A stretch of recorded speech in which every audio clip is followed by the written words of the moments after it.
Com certeza você já encheu o buchinho e ficou se perguntando: nossa, por que é que eu tô passando tão mal depois de comer? Ou então ficou se perguntando se o leite é realmente o grande vilão da alimentação, já que você fica cheia de gases depois de beber. Ou até ficou se perguntando: nossa, será que tá na hora de lavar aquela garrafa d'água que tá mofando na minha mesa há 2 meses? Eu respondo pra você essas e outras dúvidas no Sem Frescura. Sabe aquela sensação de que a gente vai sair rolando depois de comer? Eu sei, tem vezes que a gente exagera no prato, né? Mas em algumas situações, mesmo em uma refeição normal, a gente tem essa sensação de ficar estufado. A dúvida é, será que isso é normal?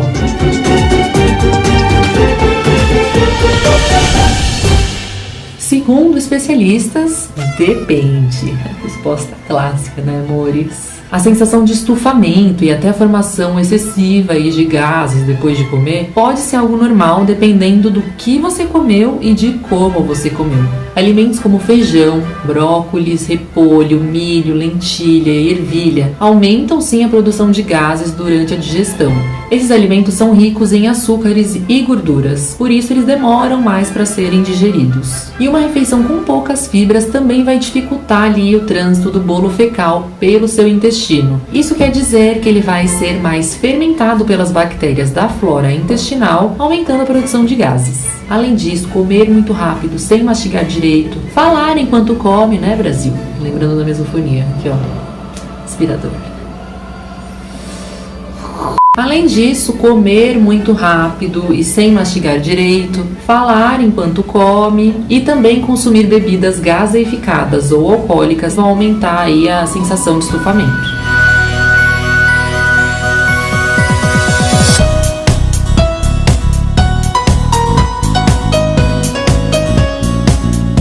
Isso tende a ser pior à noite, especialmente para quem vai deitar depois de comer.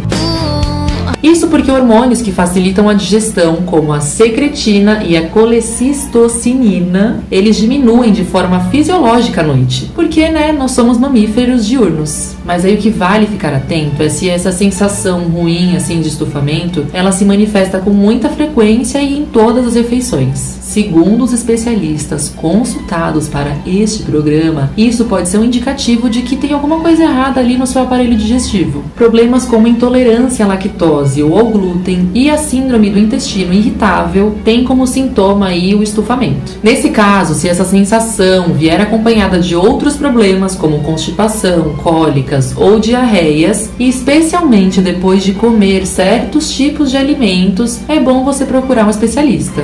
Assim você não só descobre se tá tudo bem aí com seu corpinho, como também pode seguir tratamentos específicos para o seu caso. Como vocês podem ver, o Sem Frescura também está sendo gravado de casa. Obrigada, coronavírus.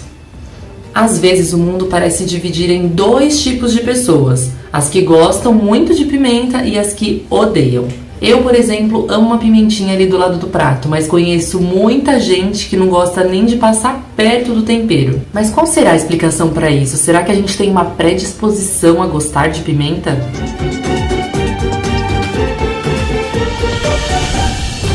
Na verdade, isso tem a ver com uma coisa, que é o seu gosto pessoal. Não existe necessariamente uma relação direta com a herança genética, embora algumas pessoas sejam realmente mais sensíveis a gostos muito fortes. O protagonista dessa história toda é um receptor gustativo chamado TRPV1. Ele é responsável por perceber o consumo da pimenta e avisar o cérebro de que as coisas vão ficar um pouquinho mais quentes. A questão é que esse receptor pode ser saturado. Isso significa que a tolerância ao ardor, ela aumenta conforme a gente consome mais pimenta. Isso explica porque as pessoas que moram em países que têm... Ai, minha gata... Isso explica porque pessoas que moram em países que o prato típico é mais apimentado também se acostumam mais ao sabor da pimenta. É tipo quando a gente toma cerveja, sabe? Primeiro gole, não é tão bom, você acha, nossa, amargo, ruim, né? Daqui a pouco você tá no litrão do bar, boteco. Saudades.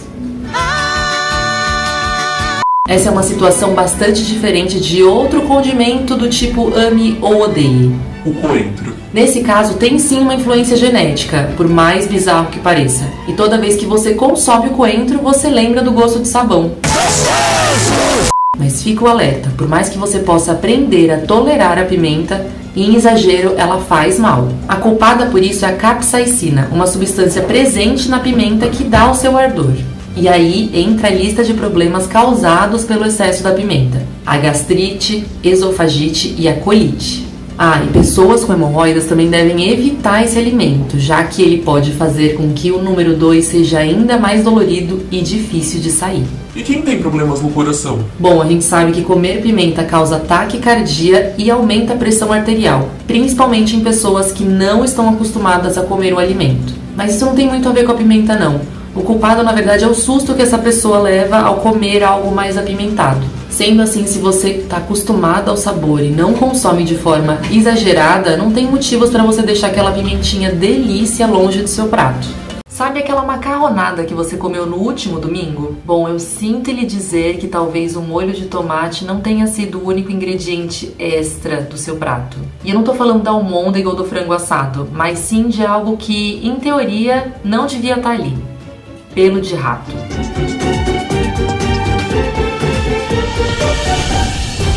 Pois é, meus amigos e minhas amigas, eu vou jogar real e não adianta se desesperar. A maioria dos alimentos industrializados está cheio de impurezas. E esses corpos estranhos variam, podendo ir de pelo de rato a fragmentos de insetos.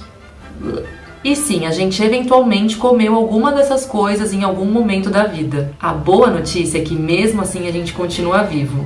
A má é que isso é muito nojento. Segundo a Agência Nacional de Vigilância Sanitária, a Anvisa, são tolerados limites para matérias estranhas e pequenas, desde que elas não causem mal à saúde. Minha gata ali, ó.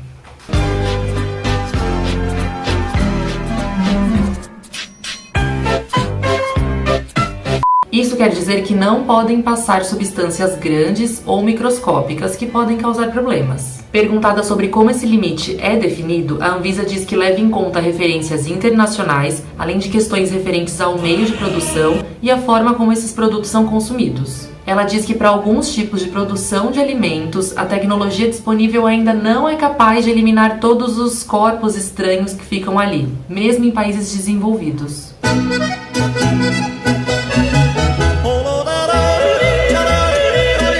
Segundo os especialistas, os alimentos que são produzidos de uma forma que segue à risca a legislação e que são consumidos conforme as especificações do fabricante não causam risco à saúde. Isso porque os limites para impurezas são definidos conforme testes científicos rigorosos.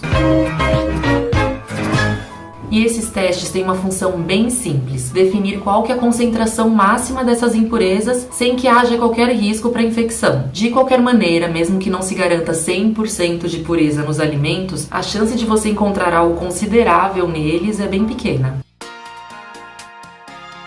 It's Britney, bitch. Mas agora que sabemos disso, o que nos resta é o bom e velho ditado: o que os olhos não veem, o coração não sente. Eu não sei vocês, mas se tem uma coisa que eu gosto de fazer é comer. Só a Saura Online. Se você não trouxer coxinha aqui, vai ter. E tanto faz se for doce, se for salgado, aqui não tem tempo nem hora ruim. O problema é que sempre depois de comer eu fico com aquela dúvida: será que foi fome ou foi gula?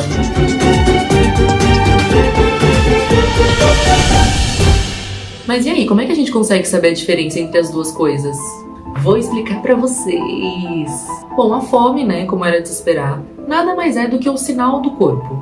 É uma sensação fisiológica que ocorre quando o seu corpo percebe que tem algum nutriente faltando. E aí pode ser glicose, aminoácido, gorduras e por aí vai. Já a saciedade também é um estímulo que meio que diz: tá bom, querida, tá na hora de parar de comer. Ela surge quando o hipotálamo, que é uma parte do nosso cérebro que controla questões relacionadas à fome, recebe sinais da distensão do seu estômago. Seu estômago já tá cheinho lá e avisa seu cérebro, e aí ele fala tipo: more, já chega. Ou ainda por meio da liberação de um hormônio chamado colecistocinina. E por fim temos a famosa gula, que é o lado mais emocional da coisa e não tem nada a ver com você estar satisfeito ou não. Normalmente, a gula se manifesta quando a gente tem vontade de comer um alimento específico ou quando a gente já tá satisfeito, mas ainda assim continua comendo. E claro, né, infelizmente nunca vai ser uma salada ali que a gente vai deixar a gula rolando. É sempre uma guloseima, entendeu? Uma coisa bem gordurosa e perfeita. E aqui é importante a gente deixar claro que essa situação é bem diferente daquela história lá de quem come pequenas porções de alimentos durante o dia. E dependendo da pessoa, inclusive, essa situação aí de porcionar as refeições pode ser uma boa estratégia para acelerar o metabolismo e ajudar na perda de peso. Aí mesmo quando a gente come demais, é bom também prestar atenção na ocasião que aquilo aconteceu. É perfeitamente normal, quer dizer, relativamente normal, que a gente exagere em celebrações, festas, né? Que a gente tá muito feliz, tipo, ano novo, vou comer muito hambúrguer. Quem come hambúrguer no ano novo? Não sei. Lentilha. Caramba, tá passando um filme que eu mais gosto na TV, vou comer uma pizza inteira. Essa sou eu. Esse é o meu motivo de celebração. O próprio estado afetivo da pessoa pode aí desencadear uma vontade por certo tipo de alimento. Por exemplo, os doces. Eles estimulam a insulina e fornecem mais triptofano, que é um aminoácido precursor da serotonina, que promove bem-estar. O problema aí é quando essa compulsão rola toda hora e a pessoa acaba se sentindo culpada depois de comer. Ou ainda quando ela desenvolve o hábito de comer sozinha por vergonha de mostrar as quantidades que ela está comendo. Nesse caso, é bom procurar um especialista. Se alimentar dessa forma pode ser indicativo de distúrbios psicológicos, como ansiedade e depressão. E tratar isso pode melhorar sua qualidade de vida. Mas que é bom comer um docinho né? Nossa! Pensa só, você marcou um jantar com o mozão e a ideia é que isso seja só o começo de uma noite bem agitada. E aí fica a dúvida, o que é melhor comer para garantir o ânimo ali na hora da pegação? Certamente você já ouviu falar dos alimentos afrodisíacos, aqueles capazes de melhorarem a nossa performance sexual. Mas será que isso é verdade? Será que existe mesmo uma comida mágica capaz de transformar a gente na deusa ou no deus do sexo?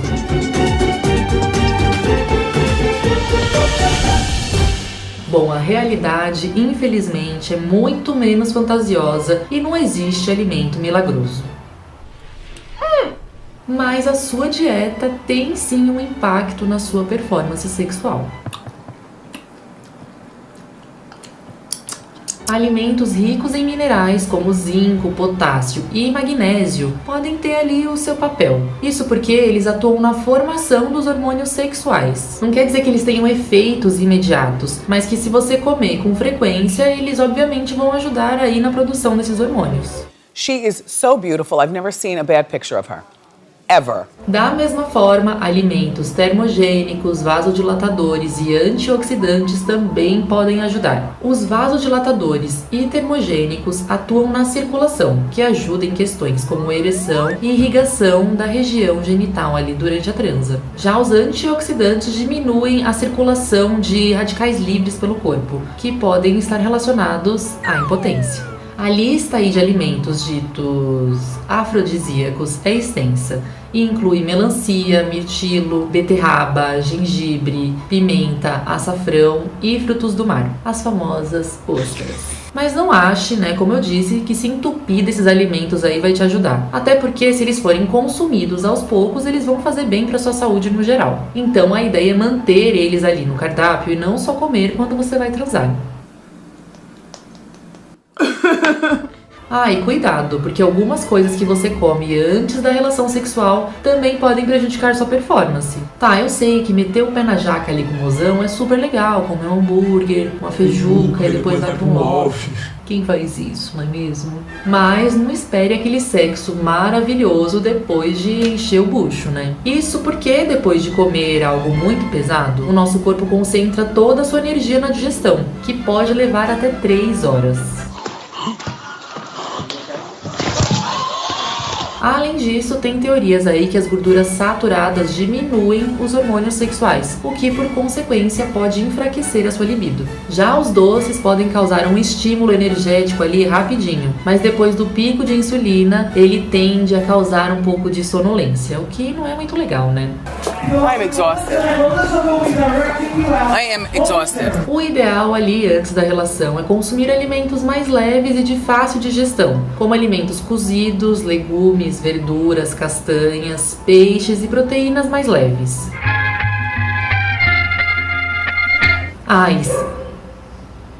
Presta atenção na bebida, hein? Transar depois de encher a cara é uma péssima ideia. O álcool em excesso tem um efeito depressor do sistema nervoso central e também faz os vasos sanguíneos se contraírem demais, o que pode prejudicar aí os homens na hora da ereção. Mas, se for consumido em moderação, os especialistas aqui apostam no queridinho vinho, que além de propriedades antioxidantes, ele ainda ajuda a dar aquela desinibida. Mas, de novo, só se for em moderação. O resumo de tudo é que, dependendo do que você comer ou beber antes da transa, pode fazer a sua noite acabar indo ali por água abaixo. Quem é o seu arqui-inimigo? O Thanos do Vingadores, os boletos para pagar ou o leite? Acredite se quiser, muitos diriam que é o leite. Não negue, eu sei que você tomava o seu achocolatado antes de ir pra escola, mas o leite se tornou um vilão de uns tempos pra cá. Afinal, será que ele faz mal mesmo?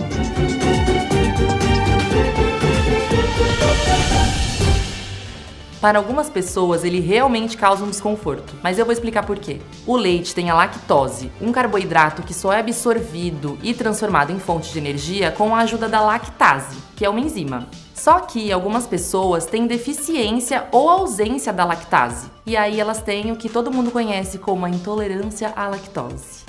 E aí, se você tem intolerância e consumir mais lactose do que o seu corpo aguenta, esse açúcar vai ser fermentado no seu intestino, causando flatulência, diarreia, distensão abdominal ou cólica. E não é pouca gente que tem isso não. Estima-se que 40% da população adulta tenha intolerância à lactose. Além disso, há quem tenha alergia à proteína do leite. Nesse caso, o sistema imunológico reage toda vez que essa pessoa ingere algum derivado do leite. Os sintomas de quem tem alergia são mais graves e podem gerar manchas vermelhas pelo corpo, inchaço nos olhos e na boca, vômito, falta de ar e até choque anafilático. Realmente, os adultos não precisam necessariamente de leite, só que ele é um alimento saudável, rico em proteína e cálcio. Aliás, as quantidades que a gente encontra de cálcio no leite são dificilmente encontradas em outros alimentos. Para se ter ideia, o indicado é que um adulto consuma uns 1000 mg de cálcio por dia. Um copo de 200 ml de leite tem 300 mg de cálcio. Para você conseguir a mesma quantidade em alimentos de origem vegetal,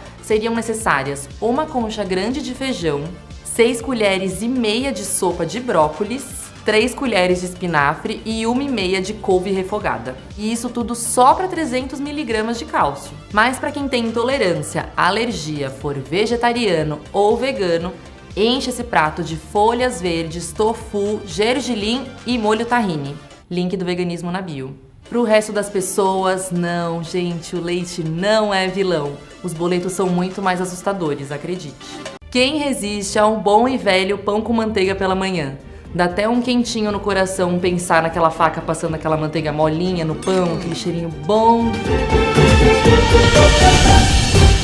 O problema é que se você for como eu e guardar a manteiga na geladeira, já rola uma decepçãozinha ali daquele prazer matinal em passar ela, porque ela vai estar dura e vai ser difícil de tirar com a faquinha ali pra passar no pão.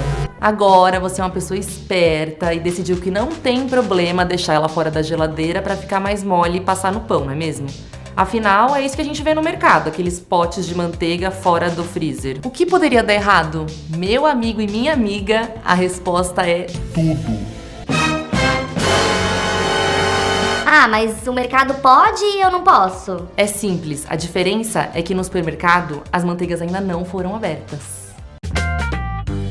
Ao serem produzidas, as manteigas passam por um processo de pasteurização. Isso faz com que elas possam passar longos períodos fora da geladeira, mas desde que lacradas.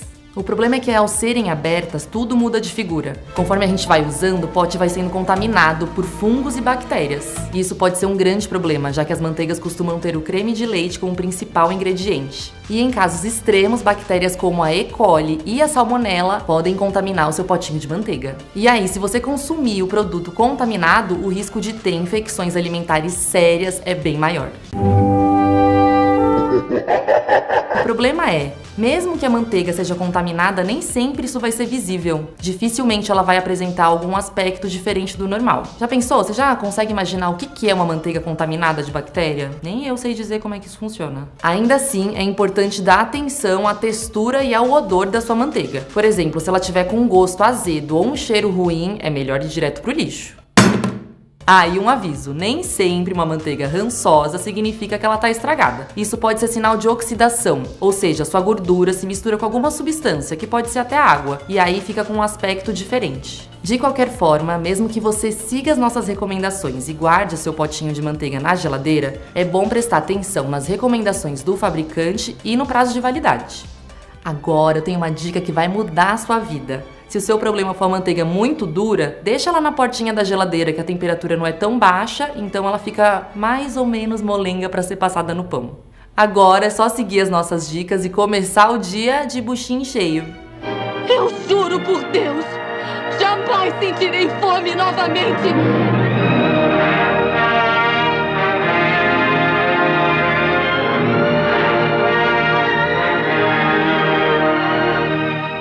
Há quem diga que a vida é muito curta pra ficar lavando a sua garrafinha d'água do trabalho ou da academia, não é? Ou passando roupa.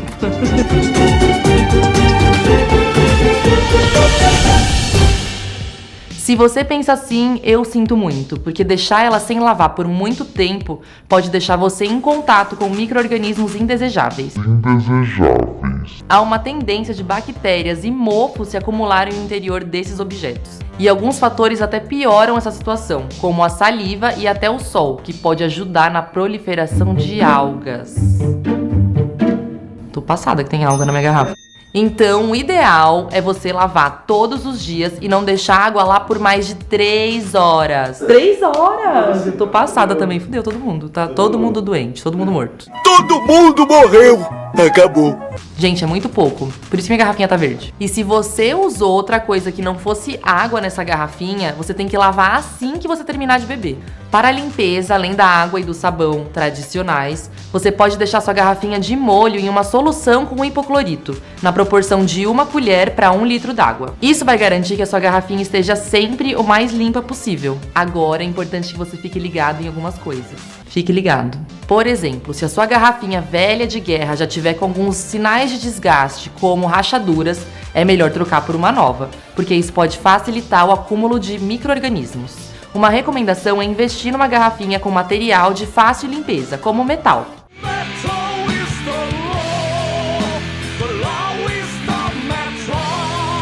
Além disso, evite colocar sua garrafinha plástica com líquido dentro do micro-ondas. Isso porque esse material pode desprender substâncias tóxicas quando vai nesse eletrodoméstico. É tipo aquela história da marmita de plástico, sabe? Eu acho que você já ouviu essa história. Faça isso apenas se houver indicações claras que esse recipiente pode ir ao micro-ondas. Por fim, evite reutilizar as garrafinhas descartáveis de água mineral. Afinal, elas foram feitas para serem descartáveis. Ou seja, não há garantias de como essa garrafinha vai se comportar ao longo do tempo e com outros líquidos dentro dela que não sejam água. Se ainda assim essa for a única solução para o momento, o ideal é não usar essa garrafinha por mais de 3 dias e lavar ela com água e sabão sempre que puder. Beba água. Imagina só a cena, aquele calorzão, você derretendo do lado de uma piscina. O que mais você pode querer? Tem muita gente que, assim como eu, vai querer completar essa cena com uma cervejinha, não é mesmo? O problema é que em dias quentes, dificilmente a gente vai parar na primeira cervejinha, né? Não, eu não tô falando do risco de beber um pouco além da conta e dar aquele vexame, né? Dançar em cima da mesa, cair sem querer na piscina.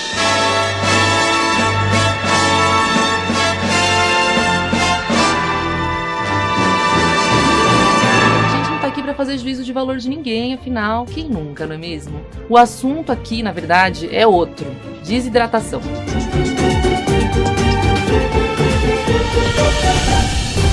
Mesmo bebidas alcoólicas mais leves, como a nossa querida cerveja, suprimem o hormônio antidiurético, que faz com que o rim perca água em excesso. É por isso que quando a gente bebe demais, a gente acaba fazendo mais xixi. E aqui pouco importa o tipo de bebida, afinal, todas têm esse efeito. A questão da cerveja é que, como ela é mais leve, a gente acaba bebendo mais, especialmente em dias mais quentes. Temos então algo problemático. O álcool e o calor fazem a gente perder água. Juntos, aumentam o risco de desidratação. Como resultado, além de mal-estar, fraqueza, dor de cabeça e dor no corpo, a gente também pode ter, em casos mais graves, urina escura, desmaios, cãibras e até mesmo convulsões. A melhor forma de evitar isso, é claro, é beber água. Mas se você quer dar um pouco mais de graça aí à sua hidratação, você pode investir em chás, água de coco, água aromatizada e sucos naturais. Essa prática, além de evitar a desidratação, ela pode diminuir ou até evitar por completo aquela terrível ressaca do dia seguinte. Por outro lado, refrigerantes e sucos industrializados, principalmente os do tipo néctar, devem ser evitados. Além de ter péssima qualidade nutricional, eles têm alto valor calórico. Além disso, também é bom você evitar ficar muito tempo debaixo do sol. Isso pode causar queimadura na sua pele ou até mesmo uma insolação. Caso você tenha sintomas de desidratação, é bom você ficar em repouso e beber água. Mas nada de tomar aqueles 2 litros de uma vez. O ideal é investir em golinhos pequenos e constantes ao longo do dia. Em casos mais sérios, você tem 2 opções. Ou você vai num postinho ou hospital tomar um soro via oral, ou você pode investir num soro caseiro. Ele é feito com a mistura de 1 litro d'água, 1 colher rasa de chá de sal e 2 colheres rasas de sopa de açúcar. Já em caso de sintomas mais severos, como desmaios, o melhor a se fazer, é claro, correr para o hospital. Mas se o dia acabar tudo bem, você pode continuar aí tomando sua cervejinha, desde que como uma jardineira, né, enchendo um copinho d'água de todo mundo. E aí vai dar pra você curtir o seu verão aí bem na paz de diabo. Você já deve ter acordado com aquela frase na cabeça: eu não vou beber nunca mais. Eu acordei hoje assim, por exemplo. Pois é, a ressaca terrível não costuma fazer distinção de gênero, apesar que com as mulheres ela costuma ser um pouquinho pior, já que elas têm uma menor massa corporal. Machista! Mas ainda bem que tem aqueles remedinhos milagrosos que a gente toma antes e depois e puf, a ressaca desaparece. Milagre, né? Milagre mesmo, porque é tudo mentira.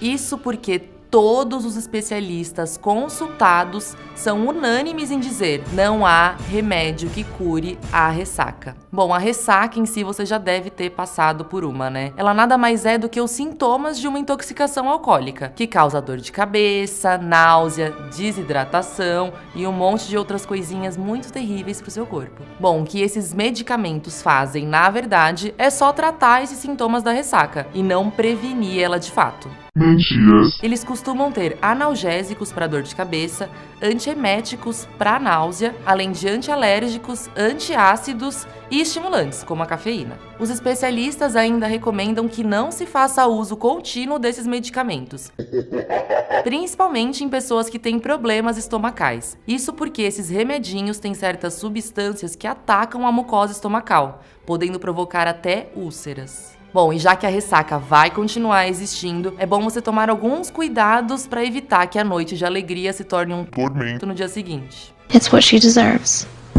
A primeira recomendação eu acho que todo mundo já sabe, não é? Não beba de estômago vazio. O ideal é estar alimentado, de preferência com alimentos leves, porque isso vai diminuir os sintomas da ressaca. Outra dica clássica é beber bastante água e suco de frutas. No caso da água, ela vai te manter hidratado e o suco vai manter a sua glicose e os sais em dia. De qualquer maneira, a principal recomendação é meio óbvia, né? Se você evitar exageros, no dia seguinte, nada de dor de cabeça, enjoo ou qualquer outras coisas. Ou seja, nada de ressaca.